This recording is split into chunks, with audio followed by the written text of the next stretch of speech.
अस्सलाम वालेकुम। दो अहम मौज़ूआत के मुख्तलिफ पहलुओं का आज की इस वीडियो में जायज़ा लेने की कोशिश करेंगे।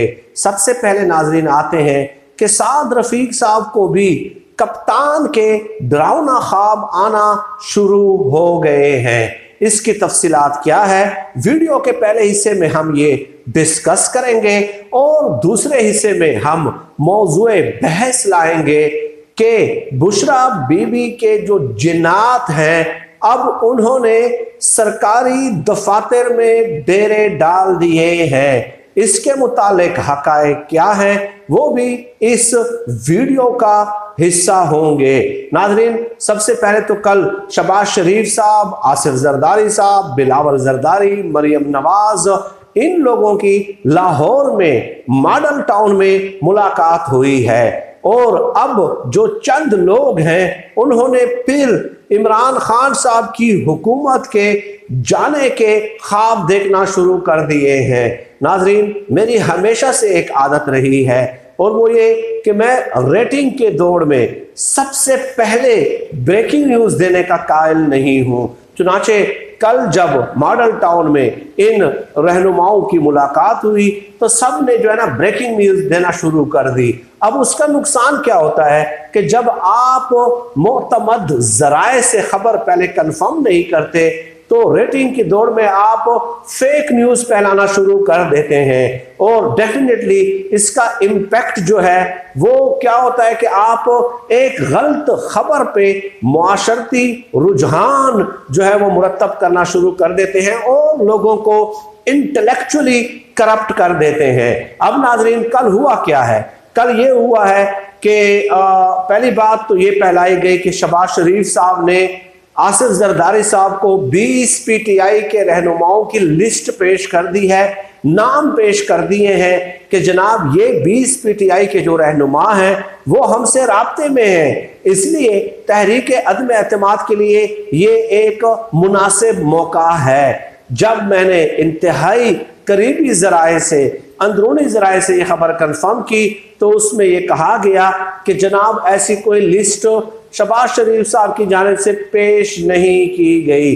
बस सिर्फ इतना बताया गया कि 2 से 2 दर्जन जो रहनुमा हैं पीटीआई के, जो नाराज अरकान हैं, वो हमसे राब्ते में हैं। तो इसका मतलब ये हुआ कि राब्ते में नहीं है ना, लेकिन खबरें ये फैलाई गई कि नाम बाकायदा पेश कर दिए हैं शहबाज शरीफ साहब ने आसिफ जरदारी को, तो ये एक फेक न्यूज है। दूसरी खबर नाजरीन ये कि आसिफ जरदारी ने कहा कि 27 फरवरी को जो हम प्रोटेस्ट कर रहे हैं लाहौर में, तो उस हवाले से नून लीग की हमें हिमायत दरकार है।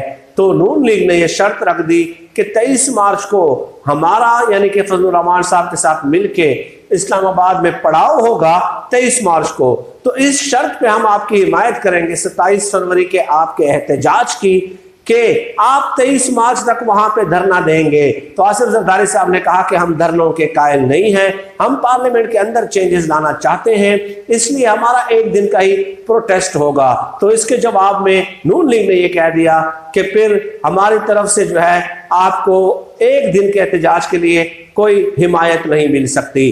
खैर, इत्तेफाक राय इस बात पे हुआ कि जनाब हम आपकी जो है आपके लॉन्ग मार्च की जो है ना इस्तेकबाल करेंगे, नून लीग ने कहा, और पीपल्स पार्टी ने कहा कि हम आपका 23 मार्च का जो एहतजाज है उसका इस्तेकबाल करेंगे। अब पहली बात तो यह है कि पीपल्स पार्टी किस तरह नून लीग के लॉन्ग मार्च या मौलाना फजलुर रहमान साहब के लॉन्ग मार्च की का इस्तेकबाल करेगी। वो लाहौर से निकलेगा 23 मार्च को और इस्लामाबाद पहुंचेगा। पूरे पंजाब में तो पीपल्स पार्टी का सफाया हो चुका है, वहां पे तो उन्हें कैंडिडेट नहीं मिल रहे। अभी जो कंटोनमेंट बोर्ड्स के इलेक्शन थे एक भी नशिस्त इन्होंने नहीं जीती। तो मुझे बताइए कि पीपल्स पार्टी लाहौर से जब इनका लॉन्ग मार्च निकलेगा कैसे उसका इस्तेकबाल करेगी। अब इसके अलावा नाजरीन, तहरीक अदम एतमाद के हवाले से इन्होंने स्टीयरिंग कमेटी बना दी है और ये कहा है कि स्टीयरिंग कमेटी जो है उसका काम ये होगा कि जो इत्तेहादी जमातें हैं और जो हुकूमती अरकान हैं उनसे रब्ता किया जाएगा जनाब, जो नाराज हैं, और उन्हें अपने साथ मिलाने की कोशिश की जाएगी। इस तरह तहरीक अदम एतमाद पेश करेंगे। तो भाई बात यह है कि 3 महीने पहले जब इनकी मीटिंग हुई थी तो उसमें भी इन्होंने 3 स्टेयरिंग कमेटियां बनाई थी। एक शायद खान अब्बासी साहब थे, एक के सरबराह, एक के अयाज सादिक साहब थे, और उसका भी काम यही था कि जनाब किस तरह हुकूमती अरकान को अलग करना है और इत्तेहादियों को हुकूमत से अलग करना है। आज तक इसका कोई फायदा नहीं हुआ।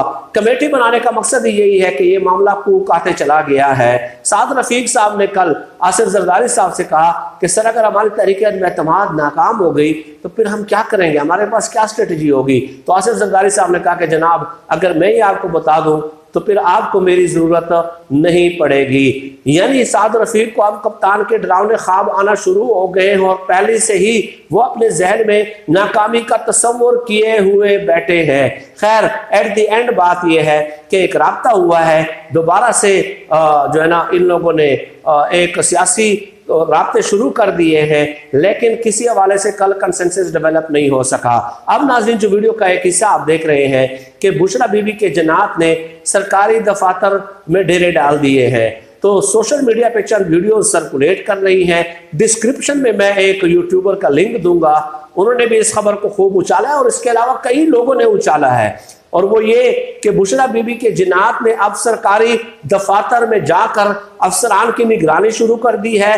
कराची सिविक सेंटर का उन्होंने तस्करा किया है कि वहां पे बुशरा बीबी के मुवक्किलात ने डेरे डालना शुरू कर दिए हैं, वहां पे उनकी रिहाइश उन्होंने इख्तियार कर ली है और सरकारी अफसरान की बाकायदा निगरानी और एहतसाब शुरू कर दिया है। और सरकारी अफसरान ने यह कहना शुरू कर दिया कि हमारी जान छोड़ दे। इस हवाले से यूट्यूब पे 1-2 वीडियोस भी अपलोड हो चुकी हैं, उनका लिंक मैं डिस्क्रिप्शन में दे रहा हूं। चुनाचे उस वीडियो में आप देख लें कि कुछ भी नजर नहीं आता। चंद एक फाइल है वो नीचे जमीन पे गिर जाती है, उसके बाद एक शख्स उठते हैं, वो फाइल उठा लेते हैं, तो उसके बाद लेफ्ट साइड पे चेयर पे एक साहब बैठे होते हैं, वो हाथ जोड़ रहे होते हैं और उसके बाद जो है वो दौड़े लगाना शुरू कर देते हैं ऑफिस के अंदर। तो इससे ये जो वीडियो सर्कुलेट कर रही हैं सोशल मीडिया पे भी और चंद यूट्यूबर्स ने इस पे वीडियोस भी की हैं, इससे उन्होंने ये नतीजा अखज़ कर लिया है कि जनाब ये बुशरा बीबी के मुवक्किलात और जिनात हैं जिन्होंने अब सरकारी दफ्तरों के दौरे करना शुरू कर दिए हैं और अफसरान का मुहासबा और निगरानी करना शुरू कर दी है।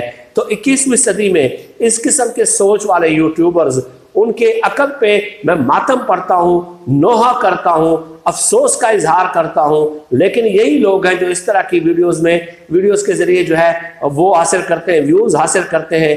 ये जो इस तरह के हरबे और मनफी हरबे और हथकंडों के जरिए किस दौर में ये लोग रह रहे हैं, कितना बुग़्ज़ और तासुब का इजहार आप करेंगे। उस वीडियो में कुछ ऐसा नजर ही नहीं आता और कराची में बुशरा बीबी के साथ आपने कनेक्ट कर दिया।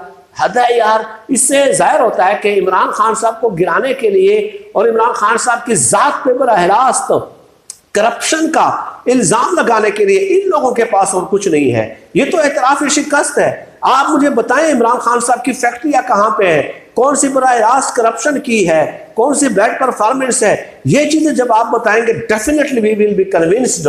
बिल्कुल हम तो चाहते यही है, लेकिन जब आप इस किस्म के मनफी और हरबे और हथकंडे इस्तेमाल करना शुरू कर देते हैं कि उनके जिनात वहां चले गए, जिनात के जरिए उन्होंने DGI-SI की तकर्री की, उस्मान बुज़दार की तकर्री की, तमाम जो है ना फैसले वो जिनात के जरिए होते हैं, मुवक्किलात के जरिए होते हैं। तो इट मीन्स कि आपके पास उस शख्सियत के खिलाफ कहने के लिए और कुछ नहीं है। आप उनकी जात पे बराह रास्त कोई इल्जाम नहीं लगा सकते सिवाय इस किस्म के मनफी इल्जामात लगाने के। तो ये आपके अपने एतराफ़ शिकस्त की दलील है, आपके हथियार डालने की दलील है। मैं किसी के बारे में भी इस किस्म के इल्जामात की शदीद तरीन मजम्मत करता हूँ, करता आया हूँ और आइंदा भी करता रहूंगा। नाजरीन कई पहलू थे इस वाक़े के भी, लेकिन इस किस्म के मौज़ूआत मैं अमूमी तौर पे डिस्कस करते रहता हूँ। डेफिनेटली कई किताबें और कई वीडियोस मुझे चाहिए होती हैं इस किस्म के इल्ज़ामात का जवाब देने के लिए, लेकिन वीडियो का दौरानिया तवील हो जाता है, इसलिए